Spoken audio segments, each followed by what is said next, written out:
రెండో విడతలో 1,50,000 వరకు రుణాలను మాఫీ చేసేందుకు ప్రభుత్వం నిర్దేశించిన తేదీల ప్రకారమే ముందుకెళ్తుంది.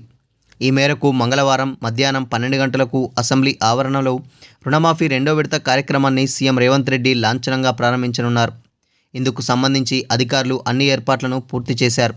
రెండో విడతలో సుమారు 7 లక్షల మంది రైతులకు దాదాపు 7,000 కోట్ల రుణమాఫీ చేసేందుకు ప్రభుత్వం సిద్ధం చేసింది. అనంతరం రైతు రుణమాఫీపై అసెంబ్లీలో చర్చ పెట్టేందుకు ప్రభుత్వం యోచిస్తుంది. ఈ మేరకు స్పీకర్కు చర్చకు సంబంధించిన తీర్మానాన్ని ఇవ్వనున్నట్లు తెలిసింది. మొదటి విడత రైతు రుణమాఫీ కార్యక్రమాన్ని ఈ నెల 18న సీఎం రేవంత్ రెడ్డి ప్రారంభించిన విషయం విదితమే. మొదటి వారంలో 6,098 కోట్లను ప్రభుత్వం రైతుల ఖాతాల్లో జమ చేసింది. దీని ద్వారా 11.5 లక్షల మంది రైతులకు లబ్ధి చేకూరింది. రెండో విడతలో భాగంగా 1,50,000 రుణమాఫీని ఈ నెలాఖరులోపు చేస్తామన్న సీఎం అనుకున్న సమయానికి అమలు చేసేందుకు చర్యలు తీసుకున్నారు. రైతుల రుణమాఫీ కోసం మొత్తంగా 31,000 కోట్ల